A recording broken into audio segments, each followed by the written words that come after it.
তো বন্ধুরা, এখন বাজে সন্ধে 7:30। এইদিকে এই যে ঘুমাচ্ছে, রাতের জন্য প্রস্তুত হচ্ছে। জানি না আজকে কপালে কি আছে, আমাদের ঘুমোতে পারবো কি না। তো কি হবে তোমাদের সাথে শেয়ার করব, অবশ্যই দেখতে থাকো ভিডিওটা। বন্ধুরা, বলেছিলাম রাতের সিচুয়েশন দেখাবো তোমাদের। এই যে প্রচন্ড কান্নাকাটি করছিল, হয়তো পেট টেট ব্যথা করছিল। ওষুধ দিলাম, তারপরে চুপ করলো। এখন এই যে অনেক কষ্ট করে বরমাসে অনেকক্ষণ নিয়ে ঘুরেছে, তারপর আমার কোলে এই যে শুয়ে আছে। তারপরে আপাতত তো এই পর্যন্ত আছে, এবার নিচে রাখলেই হচ্ছে কান্না শুরু করে দেবে, জেগে যাবে। জানি না কতক্ষণ কোলে রাখতে পারবো। এভাবে সবাই বলে এভাবে কোলে রাখা উচিতও না, কারণ হচ্ছে গিয়ে কোলে রাখলে হচ্ছে কোলে অভ্যাস হয়ে যায়, কিন্তু কি করব, প্রথমে নিচেই রাখা হয়, কিন্তু এতই কান্না করে যে কোলে না রেখে আর হয় না, কোলে সেই রাখতেই হয়। তো এই যে আপাতত বাবু মশাই ঘুমাচ্ছে কোলের মধ্যে।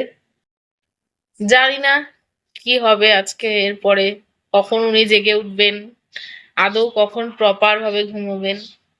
তো দেখা যাক কি হয়। এদিকে আমার তো প্রচন্ড ঘুম পেয়ে গেছে, কারণ কালকে রাতেও এরকমই হয়েছে, ঘুমোতে পারিনি। সরি গাইস, হাই তুলে দিচ্ছি। আহ, দেখা যাক কি হয় এবার। তো বন্ধুরা, এখন 12টা বাজে, রাত 12টা। নিচে শুয়ে খুব কান্নাকাটি করছিল, তাই জন্য আমি এই যে পায়ের ওপর নিয়েছি, পায়ের ওপর বালিশ দিয়ে পা নাড়াচ্ছি। এই যে হালকা ঘুম ঘুম এসেছে, কিন্তু তোমরা চিন্তা করো না, এই ঘুমও বেশিক্ষণের না। যেই নিচে শোয়াবো আবার উঠে যাবে। কি করে যে ওকে ঘুম পাড়াই স্বয়ং ঈশ্বর জানে। আমার ঘুমে অবস্থা খারাপ, তোমরা দেখে বুঝতে পারবে। জানি না কখন ঘুমাতে পারবো, আদৌ ঘুমাতে পারবো কিনা। বড়মশাই এখানে বসে রয়েছে, ফোন ঘাঁটছে। এখন কি হবে বলতে পারছি না, আমার কথাগুলো কেমন যেন শোনাচ্ছে, আমি নিজেও বুঝতে পারছি। এত ঘুম পেয়েছে যে কথা ঠিক করে বলতেও পারছি না আমি।